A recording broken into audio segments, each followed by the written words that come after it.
I'd like to welcome everyone out this evening to our regular scheduled city council meeting. It is March 3rd. The time is 6:00 p.m. So thankful for those that are here this evening.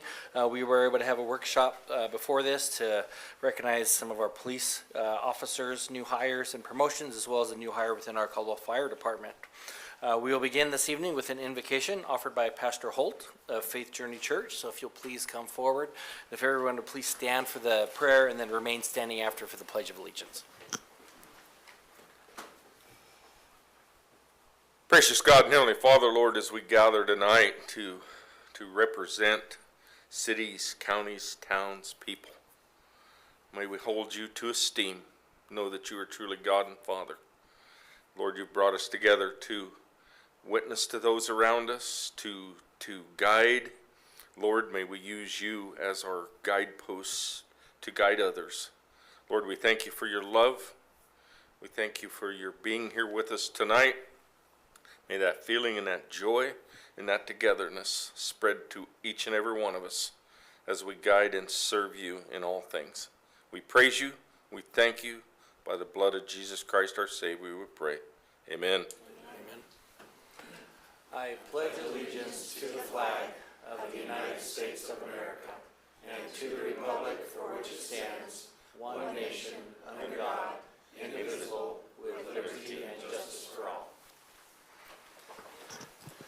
Thank you very much, Pastor. I appreciate you being here and starting us off with a word of prayer. Madam Clerk, if you please call the roll. Doty? Here. Stoddick? Here. Register? She on? I think she's Zooming tonight. Yeah. She's supposed to. Council register? I'll come back. Williams? Here. Allgood? Here. Dittenberg? Here. Hey, Councilor Register, are you there? Can you hear us? Oh, she's muted. Okay, but she is online. Okay. Very good. Are there any conflict of interest declarations from any members of the council regarding an item on the agenda this evening? Mr. Mayor, Yes, Councilor Stoddick. I was involved with item number 20, so I'll recuse myself for the consent calendar. Okay, very good. Thank you so much. We do not have any special presentations tonight, so that moves us into audience participation. We do have one individual signed up. Jean, you come forward. If you don't mind stating your name for the record, then you'll have 3 minutes. Jean Craidbring. If you watched the Super Bowl, you undoubtedly saw a fair share of public service commercials on empathy, kindness, and respect. It's sad that we have to now try to encourage the newest generations on how to treat others in a professional, caring manner. I will have taught for 44 years at the end of this semester and have tried to instill that you treat others the way you want to be treated. Isn't that the golden rule? During council meetings, especially contentious ones, I hear the mayor asking the public to listen and be respectful. I'm wondering why the council isn't held to the same standards. Honestly, I'm concerned for Caldwell as some of our elected officials are demonstrating unprofessional and unkind behaviors. As constituents, we've watched, observed, and noted.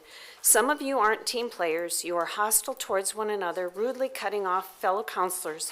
We've heard things like invented laws, not wanting to have to spoon feed the public, criticizing the public for not attending workshops or open houses to give feedback, yet you don't want to listen or weigh opposition when people are in attendance. Whether you want to hear it or not, your behavior and treatment of each other or the public is just not a good image. It's a black eye for Caldwell, and you are sending mixed messages. When I was teaching 5th grade, I had a troubled youth. He was really angry and much bigger than me. On the first day, he unleashed several F-bombs. I knew he had issues. Tragically, he stole a vehicle and killed an innocent bystander in the process of his crime. Even though I was his teacher and knew that he was a problem, the police didn't arrest nor chastise me. He made his own choices.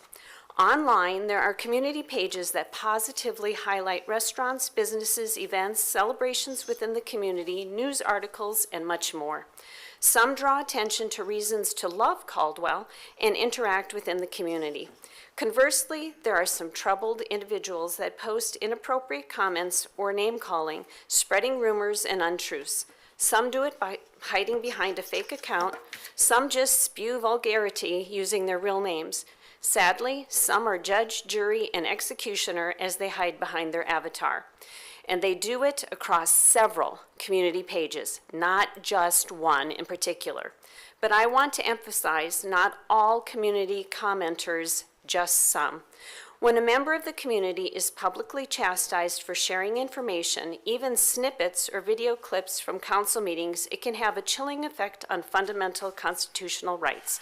This person is not responsible for the reactions of the public, just like I wasn't for my student. Yes, some of the decisions and comments aren't well received by the voters and they sound off. Some professionally and some inappropriately. Some are exuding questionable First Amendment rights. But have you demonstrated professional, kind, considerate behavior? Are you giving the public ammunition to criticize your actions, behavior, and words?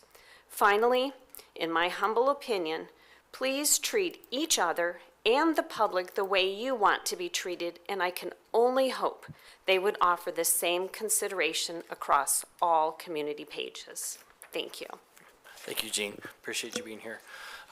Do we have any amendments to the consent calendar, Debbie? I don't think we do. Correct.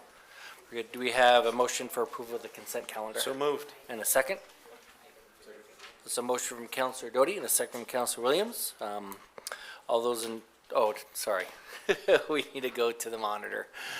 So with that, the voting is open at this time.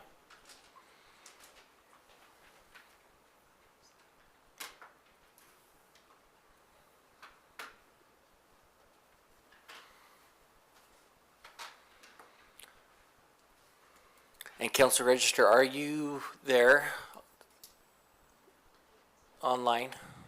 I am, but the voting thing is not coming up, so I'm trying to sign into it. Okay. And we could, if we could just do a voice vote on hers if we needed to. So, and then Councilor Stoddard, did yours hasn't lit up yet? Oh, that's right. Okay. Yeah, sorry. I forgot. Yeah. Okay. So with that, all votes are cast and we'll get Councilor Registers here in a moment so we can review that. And Debbie, you want to? Yeah, let's just do a voice vote. Doty, Oh, or just Councilor? Rose Register, Yes, Williams, Yes. Allgood. Yes. Dittenberg. Okay, so that does pass, 5 in favor, and Councilor Stoddard did abstain from that. So there is no old business, so it moves us right into new business. Our first item is an informational item only, so there's no vote taken on this. It's just present. This is planned on coming back to the next council meeting. We just wanted to present this to the council and if you had any questions. So we'll turn the time over to Danae from Destination Caldwell. So if you could just state your name and business address for the record, and then you'll have 3 minutes for your presentation. Sure. Danae Warren, Destination Caldwell, 119 South 7th Street, Caldwell 83607. I believe there's a presentation. Okay. Good evening, Mayor and Council members. Good to see you. I know you have a robust agenda, so I'll just get going here.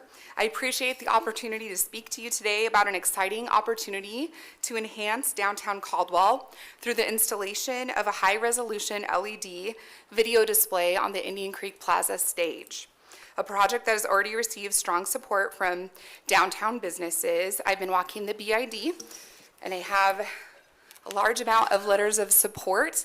And I could just rattle off some names, and I've had nobody that I've encountered as a business owner that is opposed to this project, so it's really important for us as the managers of the BID to get support here. But Rostock Furniture, Amano, Chop Shop, every single plaza business, if I was able to contact them, so wide array of businesses like this idea. Last year, Destination Caldwell conducted a trial run of a similar display during the rodeo. And so for their centennial year, they approached Destination Caldwell and asked if we would have a video display on the stage for any overflow crowd because they were a sold-out crowd, which was great. So we rented a display and we had a live feed from the rodeo, and we did draw a crowd in, and we watched them get food and drinks and shop around and then sit and enjoy the rodeo. So that was kind of our demo. Could we live stream? Were there any hiccups? And it was a great 2-day trial run demonstration for us. So a lot of success there. The energy that it brought to downtown was undeniable, drawing in viewers, enhancing the event experience, adding a modern, engaging visual element to our public space. And so we are now proposing a permanent, double-sided installation, fully funded through Destination Caldwell savings and approved by a board of directors. This is a strategic, significant increase activation for downtown Caldwell, and it complements our outdoor programming and creates new opportunity for engagement on the stage. And we just see this as a great strategic move for the long-term success of the venue. Why an LED video display? Okay. As a community activation point. The display will be used for sports programming, live watch parties, and other community events in partnership with local organizations. The video display will position Caldwell as a regional leader in placemaking and event programming. We need to stay competitive as a downtown. There's lots of different things that downtowns are doing to emulate what Caldwell has been successful in, and we have to be a step above and competitive and continue to be a leader in placemaking. This also encourages economic enhancement. A dynamic video display will increase foot traffic and visitor engagement, encouraging people to stay longer and dine, shop, and walk around our downtown. This project also encourages business support. Facing Kimball Avenue, the screen will serve as a business directory, helping promote and highlight local establishments. So we'll work with our BID, so it'll be free to them, and we'll be able to use this as a business directory on the Kimball facing side. Green space engagement. By integrating digital visuals, we can further activate the Indian Creek Plaza and surrounding green spaces, keeping downtown lively and engaging year-round. There's also proven success in urban centers. Across the globe, downtown shopping centers and entertainment districts are embracing video technology to tell their stories, showcase local culture, and create memorable experiences for residents and visitors alike. So these are the same products that you'll see in major football stadiums across the country. The video display will be clearly visible even in direct sunlight, ensuring high visibility at all times. And it's a weatherproof product, and it adjusts according to different sunlight levels. I have Aaron Vance here from Superior Science who can speak to more technical aspects of this product if you want more information. So we just feel like this product aligns with the growing trend of digital engagement in urban spaces. And with strong support from our downtown businesses and a clear vision for enhancing downtown Caldwell's vibrancy, we ask for your support in moving forward with this initiative. I just wanted to show you just a couple different outdoor lifestyle centers, and you'll see their populations. The Oak Brook Center in Illinois, they use an open air shopping and lifestyle center. They have a population of 8,000. It's about an hour west of Chicago. So you see small towns, big towns, anywhere in between utilize these. That's the Power and Light District. Really, it's right in the heart of downtown Kansas City, large urban area. I called them. They've been activating their video board for 20 years. Population 511,000. Then you've got the Baybrook Outdoor Mall in Friendswood, Texas. Population 41,000. It's 40 minutes outside of Houston. So another just engagement point for them to support the local businesses surrounding. So thank you for your time, and I'm happy to answer any questions you may have. Thank you so much. Any questions from any council member? Okay, excellent. So great presentation. Appreciate that. Again, that was just informational, so that'll be on the next agenda for council to decide on. So we do appreciate that. Thank you so much. And appreciate all of your staff that's here as well. I'm going to go watch the College of Idaho win the Cascade Collegiate Championship. Very good. And it's good to see you too, Aaron. Mr. Mayor, I do have a Yes, question for yes. you, if this is the appropriate time. So you said this is going to come back to council on the agenda as what? I would imagine consent calendar. an action It's an item? action item, yeah, on it. So to approve that, so. Yeah, so Destination Caldwell, we will pay for it, but it becomes a permanent fixture of the stage, so that triggers the amendment ordinance that you have to pass. Yep. Okay, very good. Thank you so much for that question. Help clarify Thank you. that. Okay, so next item is a request for reconsideration. Robin or Oscar? Am I turning it over to which one of you? So Robin's like, I'm not leaving my seat. So Oscar. Thank you, Mr. Mayor and Council. This item is a request for reconsideration for a project that was previously denied by the council. It's the Verbena Ranch project. So before the council to decide tonight is whether or not to grant the request for reconsideration that's being brought forth. It's not to address the underlying merits of the application itself. It's simply whether the council wants to put a reconsideration on its calendar to have a public hearing on in the future. So it's limited to consideration of the letter that was sent on behalf of the developer and the items for reconsideration that are listed there. And that's really all that's before the board tonight on this issue. It's allowed by Caldwell City Code, and it was a timely request. So if there's any other questions, otherwise, that's all the introduction I have for the council. And there's no testimony on this. It's basically just the presentation Mr. Mayor, you that's just gave. correct. There's no on that, testimony, correct? and the deliberation should be limited to the merits of whether to grant the request for the reconsideration. Okay, very good, excellent. Councilor Williams. Thank you, Mr. Mayor. Having read through the packet and understanding that there was potential that we had misinformation, number one. Number two, confusion on several issues, even including the motions and what was going on. I would like to see this come back, and so I'm going to make a motion that we accept or approve the request for reconsideration pertaining to the Verbena Ranch annexation and PUD with multiple preliminary plats. I move that we approve it. Very good, so do we have a motion for approval of the request for the reconsideration? Do we have a second? Second. So it's a motion from Councilor Williams and a second from Councilor Doty. For that, is there any discussion in regards to that motion or any questions, Councilor Stoddard? Yeah, Mr. Mayor, so just to be clear, when we bring it back, will it be public? Will they be able to testify again too, whether they agree or not agree or not? Yes, they will. You want Mr. to? Mayor, Is that right? Councilman Static, that is correct. It'll be opened up there'll be notice and opportunity for the proponents and the opponents of the application to be able to Okay, present. and then any testimony. corrections will be in that presentation too? It'll be up to them to make their presentation. Okay, great, thank you. Yeah, very good. Thank you so much. Any other questions? Okay, so we are going to do a roll call vote. I know Councilor Register is having some issues with her voting online, so we'll just do a roll call vote. So again, this motion is for approval of the request for reconsideration, which would then bring this back at a future date for further discussion, testimony to be taken, and decision at that time for council. So with that, turn it over to Madam Clerk. Williams, Yes. Allgood, Yes. Dittenberg, Yes. Doty, Yes. Stodic, Yes, Register. No. Okay, so that does pass with 5 in favor and 1 in opposition. That moves us on to item number 3, public hearing, a request by the Finance Director to consider amending the appropriation ordinance number 3625 for FY 2025.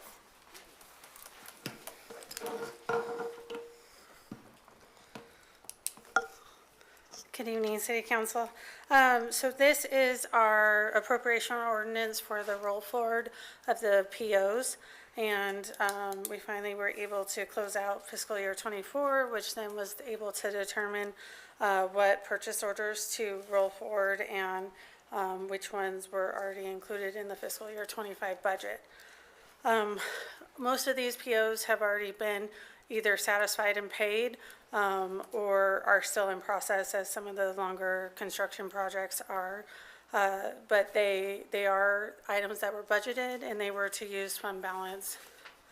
To kind of give an example of some of the POs for general fund, some of them are for furniture that was ordered at the end of the fiscal year that just did not arrive.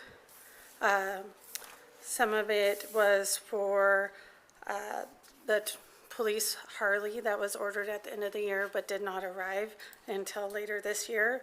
The Lions Park concrete pad, some hydrology work at Wilson Drain, and the comprehensive plan amendment that is an ongoing project right now. So all of these have been pre-approved by you guys through some sort of contract.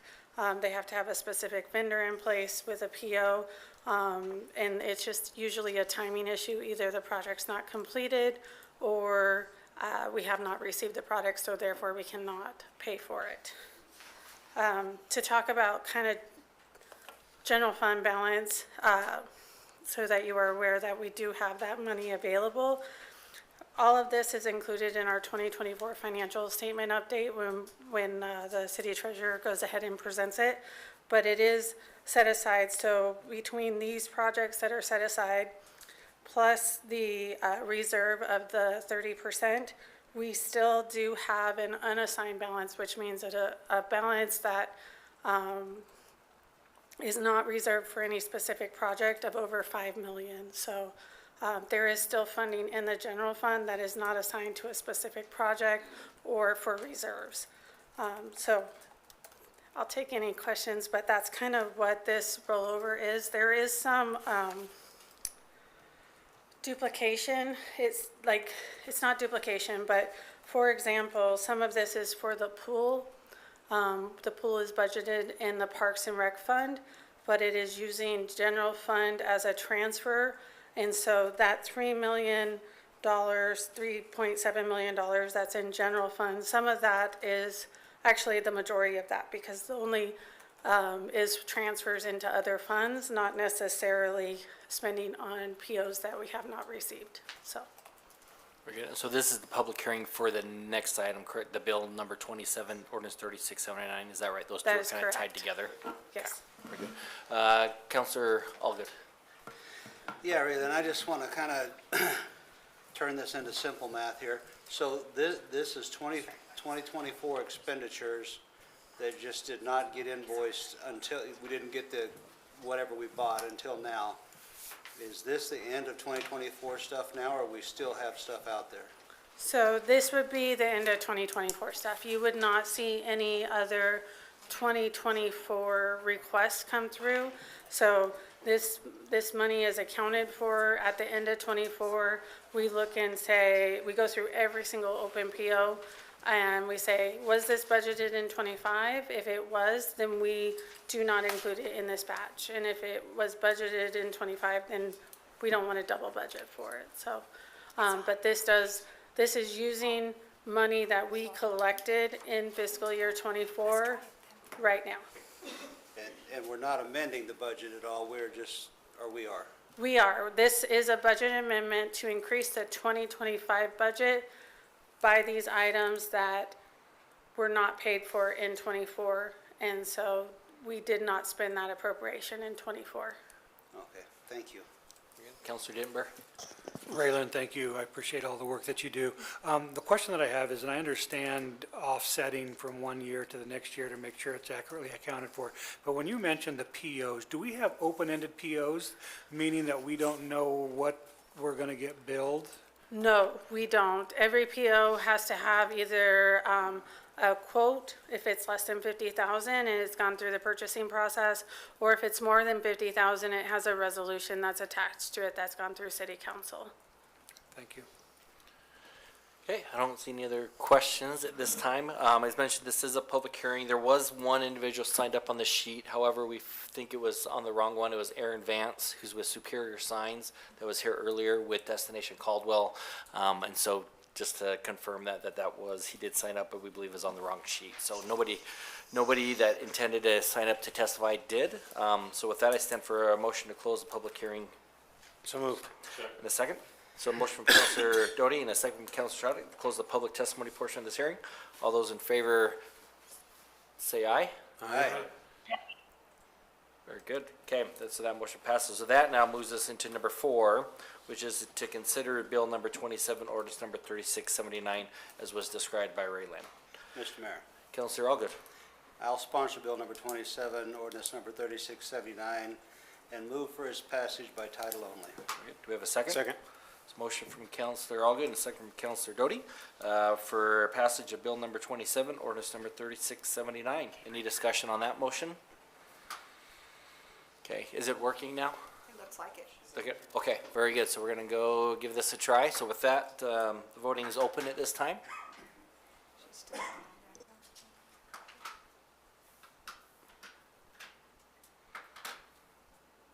And all votes are cast. The voting is closed, and that motion passes unanimously. That'll move us into new business number 5, bill number 26, ordinance 3678, amending Caldwell City Code pertaining to the handling of burglary and fire alarms. Chief Perry. Evening, Mr. Mayor and Council. It's the current burglary and fire alarm ordinance. We made some corrections to include the terminology for fire alarm to be able to help encourage some of our frequent flyers to make the proper corrections instead of placing emergency equipment on the road, creating a non-essential risk to the public. Over the last several years, we've been tracking some primary numbers. This year already, we're at 87 fire alarms that were false alarms. These false alarms are not alarms where we're going to show up and there's smoke on the stove or there's a smoke in the air because of cooking. These are actual false alarms due to any number of things that are happening, whether it's a dust collection, somebody cleaning the system, tampering with the device. This is primarily to affect commercial facilities and multifamily. This is not designed for residential facilities that we respond to. And so what we've done is we've put some terminology in here and added additional fees for fire alarm response. Again, to help encourage some of our facilities and some of our partners in the community to make some of the corrections and not utilize the 911 system response setup in this manner. Are there any questions? Very good. Any questions? Counselor Dittenberg. Yes, thank you for the update. I read the amendments and I appreciate the thought and the consideration. I do notice that there is an inordinate amount of fire runs to a particular apartment complex in Caldwell and a particular amount to a business off of Simplot Boulevard. I would suspect these places are on your radar. Can you speak a little bit about why we're having so many to this one particular apartment complex and one to this particular business? Sure, absolutely. Thank you for the question. There's any number of reasons why we could be getting these false alarms. Primarily, it's operator error or human tampering or the system not being corrected or working as it's supposed to. It's not functioning the way it's supposed to. And maybe in an environment where it's too rich with dust and it's setting off the system where there's an inherent problem with the system itself. We do have a few facilities in town that have more calls than others. We have commercial facilities that have already had 8 calls this year, and we have residential or multifamily residential facilities that have 4+ calls this year. A lot of the time, we find that this is an issue with just correcting an out-of-date head or some wiring that may have been damaged during construction, or a system that is either outdated or antiquated and not marrying up with the existing system by being piecemealed over development over time. And so that's the bulk of it most of the time. Does that answer your question, sir? Very good. Any other questions? Okay, excellent. Thank you so much, Chief Perry. Appreciate that. Okay, so with that, this bill and ordinance is before City Council for your consideration. Mr. Mayor, Councilor Doty. I move to sponsor bill number 26, ordinance 3678, move for its passage by title only, approve the summary for publication. Second. So we have a motion from Councilor Doty and a second from Councilor Dittenberg for passage of bill 26, ordinance 3678. Any discussion on that motion? Okay, with that, voting is open.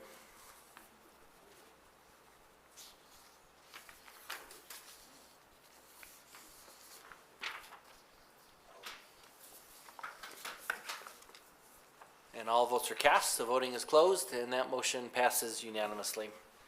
That'll move us into item number 6 under new business. This is for bill number 25, ordinance 3677, amending Caldwell City Code pertaining to governing stormwater management discharge. Ashley. Mr. Mayor, members of council, thank you for this opportunity to speak today. I do have a few slides for you, just to explain some of the background and some of the technical terms associated with our proposed stormwater ordinance revision. So next slide. The first thing is sometimes individuals get confused. It's easy to get confused. We are regulated in this division by the Clean Water Act and the National Pollutant Discharge Elimination System. That's NPDES permits you hear us talk about from time to time. Next slide. We do have a division of 4 staff in stormwater, and basically what they do is what that division does is keep our stormwater permit in compliance and enables the city to drain our runoff into surface waters that are local. That includes Mason Creek, Indian Creek, and the Boise River. Next slide. You will hear from time to time people use the terms interchangeably, but really the stormwater itself is what is regulated by the Clean Water Act and the IPDES program that I mentioned. The storm drains themselves are the network of drainage infrastructure that's owned and operated by the city. And then the last thing that you'll hear is an MS4, which is a municipal separate storm sewer system. And that is the type of permit that we're talking about today that Idaho DEQ and EPA will issue to agencies that do not combine their storm drains with their sanitary sewer. Next slide. So basically our goal in taking this on is always permit compliance to maintain the city's good standing with our permits so that we can fulfill those activities and avoid facing fines under the Clean Water Act. Next slide. So the reason that we're here today is because our 5-year permit cycle ends in 2025, and some of the activities that we're required to perform under that permit are due April 3rd of this year. One of those activities is to make sure that our ordinance includes an escalating enforcement policy for all the storm drains throughout the city. Next slide. So we have 2 existing stormwater ordinances in the city of Caldwell. The first one is related to erosion and sediment control, and that is directly related to construction activity and people making sure that their construction sites are tidy and they're not tracking out dust and mud. The second one is related to stormwater management and discharges, and it prevents different kinds of parties from illegally dumping chemicals or sediment or anything else you can think of into the city's storm drains. Next slide. So here's some of the details directly from our permit, but what we're required to do is make sure that the city documents our strategy for responding to violations. We're required to address repeat violations in progressively stricter responses, and we're required to explain the techniques that we will use to ensure compliance. This section specifically is related to us doing that activity on construction sites. Next slide. Well, we're also required to do all of those things in storm drains throughout the city to minimize illegal dumping, or our permit would call that an illicit discharge. So we're again required to have ordinances that enable the city to control and respond to those discharges, including spills, illegal connections. For example, if someone connected their sanitary sewer to the storm drain without permission, and also to respond to those who choose to illegally dump chemicals or other pollution into the storm drain. The city's required to have an ordinance that prohibits all of those activities. Next slide. And finally, we're also required to do much of the same with regard to private infrastructure maintenance. So our ordinance needs to require that stormwater controls and infrastructure that's owned and operated by private agents such as commercial businesses or HOAs. They're required to maintain those items so that they don't fail and flood into the right-of-way. Next slide. Therefore, since we did not have an escalating enforcement policy written into our ordinance for any of these scenarios, we're proposing to revise the 2 ordinances that I mentioned earlier to make sure that that escalating enforcement policy is clear and that staff are following that. We're also developing a internal guide to guide staff's response to violations, basically. So the strategy here is to perform an inspection. The city would issue an inspection report and a notice to correct to the agent who's violating. And then we would give them a certain amount of time specified in that report to fix it. After that, we would return, and if the issue still hasn't been repaired, then we would issue a notice of violation, and again, they would get a second chance, to fix the mishap that they performed and required to clean it up. And then after that, if that was not enough, then we would issue a cease and desist order, and there's some discretion there to issue a penalty with that order. The monetary amount there is $1,000 that we're allowed to by law. And if all else fails to prevent the city from getting other kinds of fines, we have the ability to clean up, use city resources to clean up the mess or the spill, and then invoice the responsible person for the costs that were incurred. So that is basically our proposal today, to revise those 3 ordinances, again, for construction sites, for illegal dumping, and for maintenance of privately owned control structures for stormwater. And with that, I would stand for questions. Thank you so much, Ashley. Any questions? Councilor Elgin? I can't let you get off completely easy. I don't know if this is a valid question or not, but do we have the authority to deal with issues on private property or only when they spill onto public property? Mr. Mayor, Councilor, it depends. So if it is a human health issue and it's staying on private property, then it would be within our responsibility to report it to the state to respond depending on what kind of issue is there. If there is an ability for that to spill out into the right-of-way readily available, that's readily going to happen in the event of a storm, then we can respond to it. Okay. Yeah, follow up. So when you make these additions, this escalating enforcement addition, will you be coming back to us with that? That's what we're considering today. So we worked with Douglas Waterman to revise the ordinance and include that language. And honestly, we have been operating that way for a while, but it was not specifically outlined in our ordinance. Okay. Councilor Dittenber? Mr. Mayor, I've got like 30 questions just to make sure Brad is fashionably late to his ball game, but Christmas vacation right now is what is in my head. but I have one question. So I'm just thinking about the neighborhoods and people I see washing their paintbrushes in the gutters, and people who have broken down vehicles that are, oil seepage pits in the road. Are these point source polluters that we would be looking at, or are we just basically looking at the commercial and the businesses? That's my only Mr. question. Mayor, Councilor, yes, those are considered point sources as soon as they enter the city's MS4 or the storm drain system, because they have the potential to exit to the surface water. And in the event that we get a report of one of those, we do respond and do an inspection. If we find that there is an oil slick or an oil spill, or someone has dumped paint into the storm drain, then we would be following this procedure that I outlined today. Very good. Any other questions? Okay, very good. Thank you so much, Ashley. Appreciate it. With that, do we have any motions or discussion regarding bill number 25, ordinance 3677? Mr. Mayor, Councilor Allgood. I'll sponsor bill number 25, ordinance number 3677, and move for its passage by title only and approve the summary for publication. Second. So motion from Councilor Allgood and a second from Councilor Dittenber for passage of bill 25, ordinance 3677. Any discussion on that motion? With that, the voting is open at this time.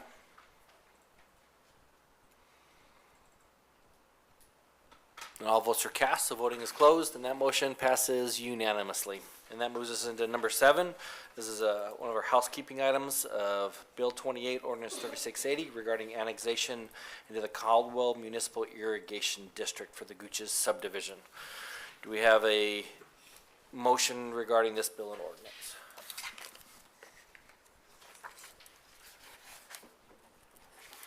I'm ready. Mr. Doty. Move to sponsor bill number 28, ordinance 3680, move for its passage by title only. Very good.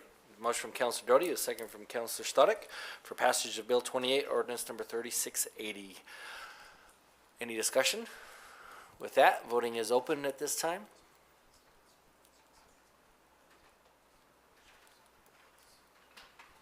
All votes are cast, so voting is closed, and that motion passes unanimously.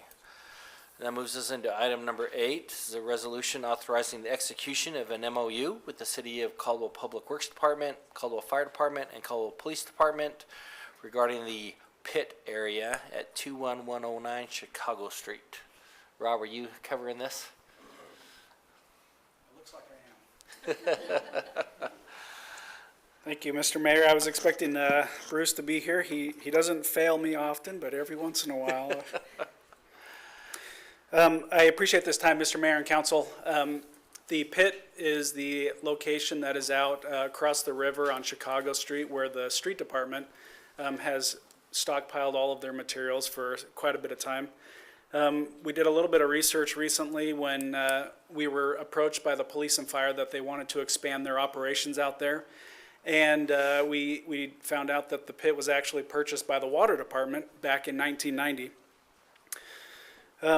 The street department's been using it. The water department has acquired new land at a different location at this point. As we have worked with the fire and police, though, we have identified an area that we can part with and allow them to use and basically own and maintain and operate for the purpose of their expansion of, I think, gun ranges and a training facility and a meeting area. And so what we have done is put together an MOU between the fire department, the police department, and Public Works to identify what those locations, what those delineations are exactly, and the compensation for that land. The total amount of acreage that is being relinquished to fire and police is about 10 acres. And then the cost for that total is about $500,000, and that's being split between the two departments to reimburse back to the water department. There are some other details in the agreement, but that's kind of it in a nutshell. I believe Bruce has been coordinating with fire and police, and I believe that everybody is in accordance with the agreement, and nobody has any issues to my knowledge. Everybody's ready to go, and so we're just bringing this to council for final approval. Very good. Excellent. Thank you so much. Any questions for Rob? Councilor Doty? Just one, maybe Ray Land.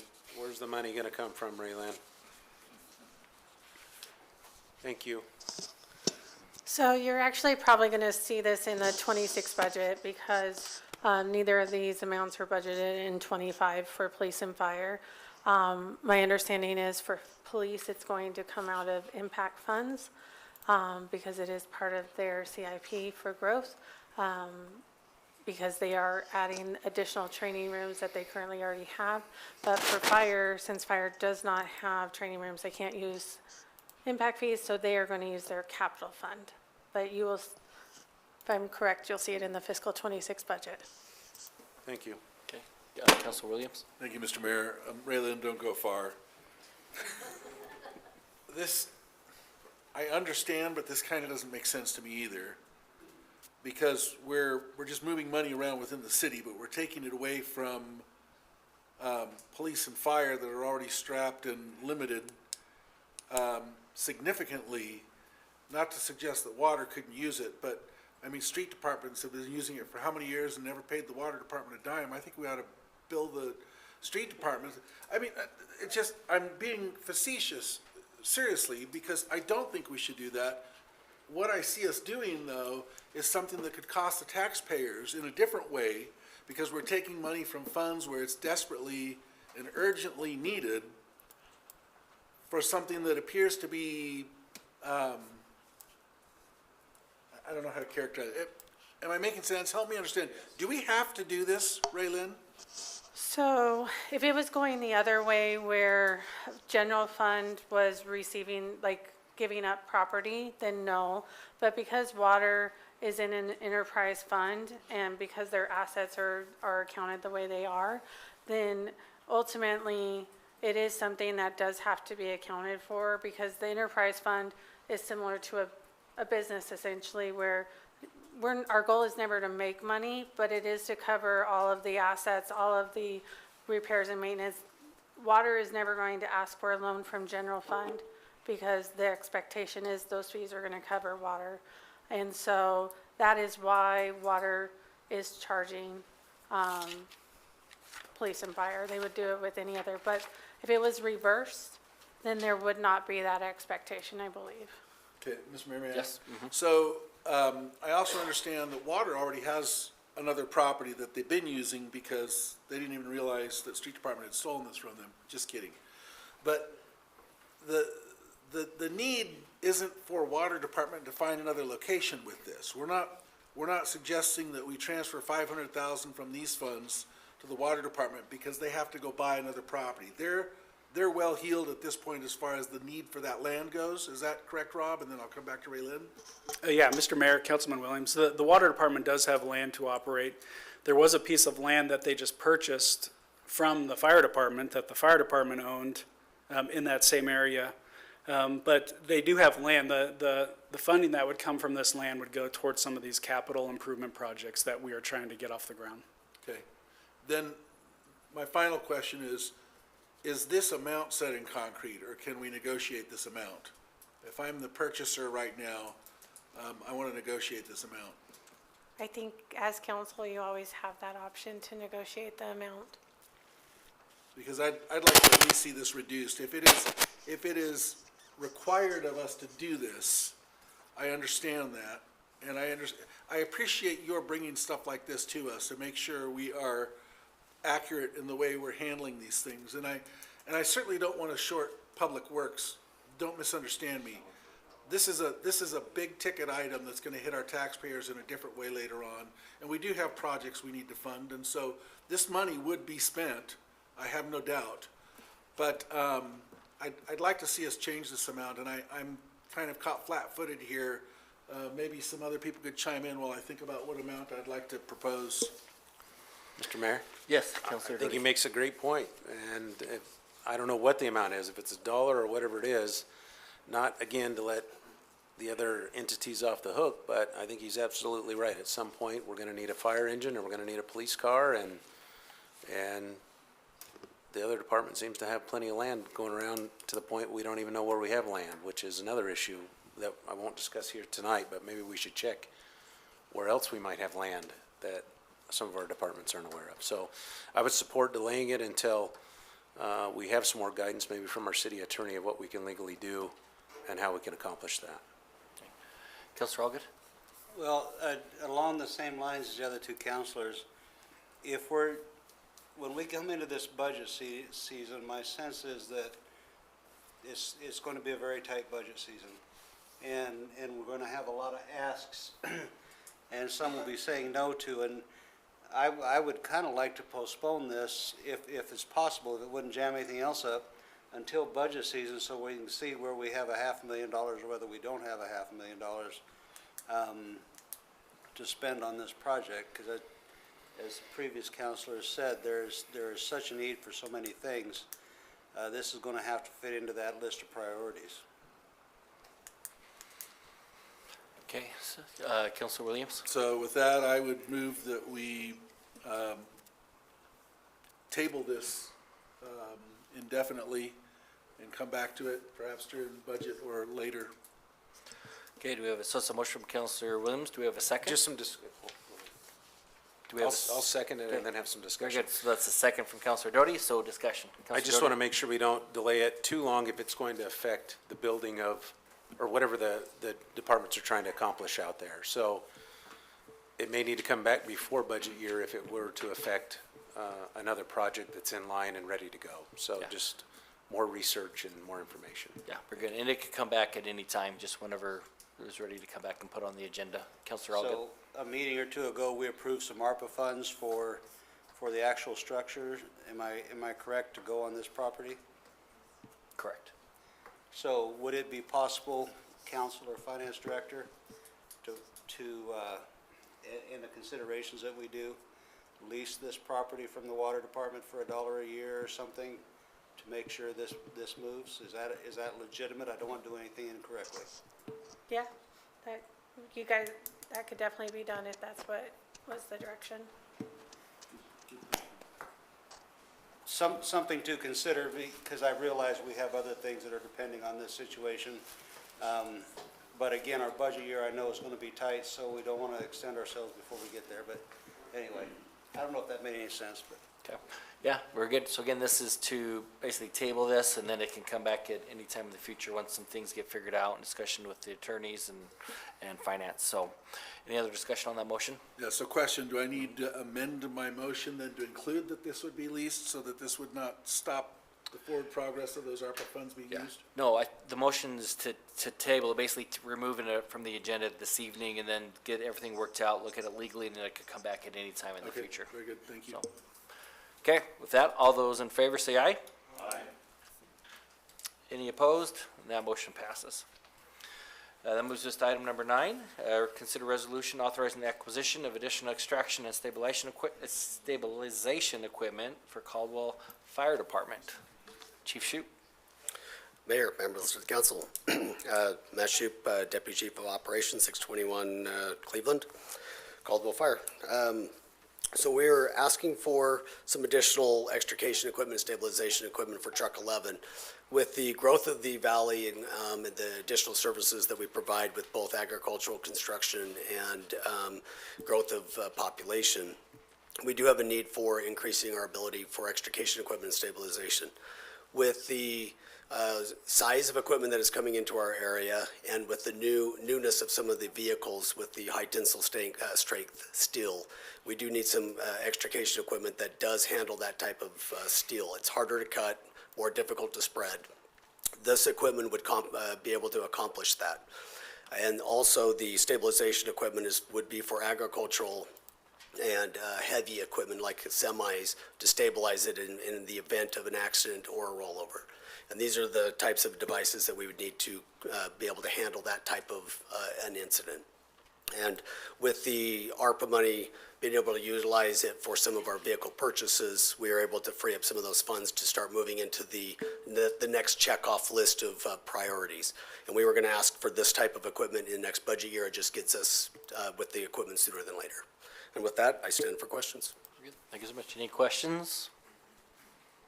Okay, excellent. Thank you so much. I have a Oh, question. yeah, sorry, Councilor Alden. Well, and I'll just kind of copy Councilor Doty, Ray Lynn. Based on the discussion we had a couple weeks ago, do we have money for this? Yes, this is coming out of the capital fund, and so, because we moved, one of the bigger expenditures of the squad from the capital fund in this year's budget, those funds, it was almost $500,000, were not spent in the capital fund, and so this would be spending some of those funds. Okay, any other questions? Okay, very good. So with that, then do we have any motions regarding this resolution? Mr. Mayor, Councilor Doty. move to approve the resolution authorizing the purchase of additional extrication and stabilization equipment for CFD Truck 11 in the amount of $57,780.26. Do we have a second? Second. It's a motion from Councilor Doty with a second from Councilor Stoddard for approval of this resolution. Any discussion on that motion? I want to say something, Mr. Mayor. Yes, Councilor Denver. Thank you, Raylan. I appreciate all the work you're doing, and I also appreciate the fire department. I'm just wondering, and I want to be careful that we're not planning in the budget for things that we really need and then swapping them out later for things that can be postponed for later, you know. And so I just want to make sure, I think, I trust the fire department. I think you need the equipment, but I I'm just hoping that our strategy isn't, shoot high, get a lot, and then swap out for a bunch of small things. So that's my final comment. Councilor Williams? Thank you, Mr. Mayor. I concur entirely. Because it's a public safety issue, I would be reticent to vote no against this, but I don't want to be budgeting by pieces. When we budget, I want to work together because that's the only way this body can look at the whole picture and understand what our needs are so we can make sure we have money for those things that we have to be accountable for funding. And I say again, I don't know how I could vote no for this knowing that it's a public safety issue, but let's not be bringing things before us that should be part of the budget cycle because that puts us at a disadvantage. Okay, any other discussion? Okay, so again, the motion is for approval of the resolution. All those in favor say aye, or do we need to go to? Okay, so with that, voting is open. And all votes are cast, the voting is closed, and that motion passes unanimously. That moves us into the finance report. Mr. Mayor, Councilor Stoddard. in the spirit of giving President Doty on to the game on time, the Finance Committee has reviewed current accounts payable for the period ending February 25th, 2025. I move that accounts payable amount of $4,225,386.13, represented by checks number 184042 through 184304, and electronic payments and payroll for the amount of $720,636.83, represented by check numbers 39830 through 39838, and direct deposits be accepted, payments approved, and vouchers filed in the office of the city clerk. Do you have a second? Second. So motion from Councilor Stoddard and a second from Councilor Doty for acceptance of the finance report. All those in favor say aye. Aye. And that motion passes. And that'll move us into council comments. Councilor Doty. Councilor Stoddard. I'll second that. Councilor Register, do you have any comments? I don't. Councilor Williams? Councilor Allgood and Councilor, very good. So I do have just one. Thank you, Debbie, for bringing this to my attention. So we'll be sending you some additional information on this, but just want to make you aware, the Linden and Middleton intersection, if you live out in that area or pass through there, you know that that's been closed for at least a few months now. That is a project that is, and Mr. McDonald can correct me on any of this, Canyon Highway District 4 is leading that project. Was supposed to be finished within the next few months. However, they failed to get the proper permitting before they began the project, which means that it will not be done for about another year. And so they want, I want to be very careful what I say here. They are contemplating of not wanting to reopen that and leave it closed for the entire summer. So it's basically irrigation issues, if I'm not mistaken. So they have to wait for the irrigation to get shut off again, things like that. But we want it to get opened back up again because obviously that's a very busy intersection. They've torn it all up, so there's no asphalt in that area. We would like for them to at least put some type of a paved surface on there and open it back up in the interim for residents to use. Otherwise, it'll be closed for another year. We received an email from them recently stating that, from one of their engineers, that they were surprised that the board actually was in favor of just leaving it closed. I can't say that I'm not surprised, because obviously it'll save them money on an error that they made, making our residents very unhappy for that time period. So just want to give you a heads up on that. We're looking into that, legally, can we make them open it back up, things of that nature, but just wanted to bring that to your attention. And my thought is it should be opened back up again.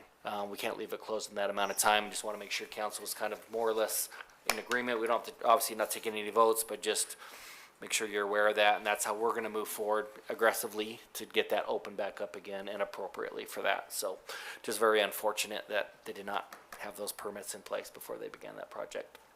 So again, just want to bring that to your attention.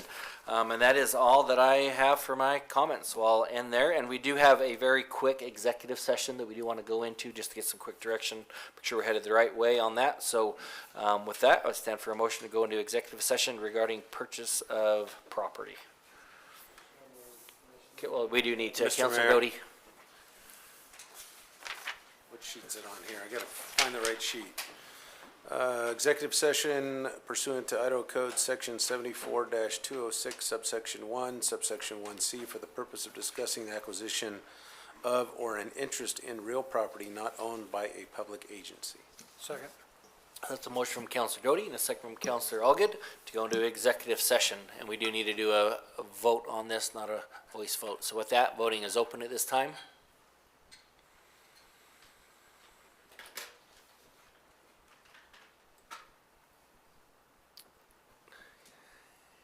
I know, I see him trying over there. You got somebody who's confusing on which one. Okay, all votes are cast, so that's passes unanimously. So we are going into executive session. So thank you to everyone that came this evening. We appreciate you being here, and wish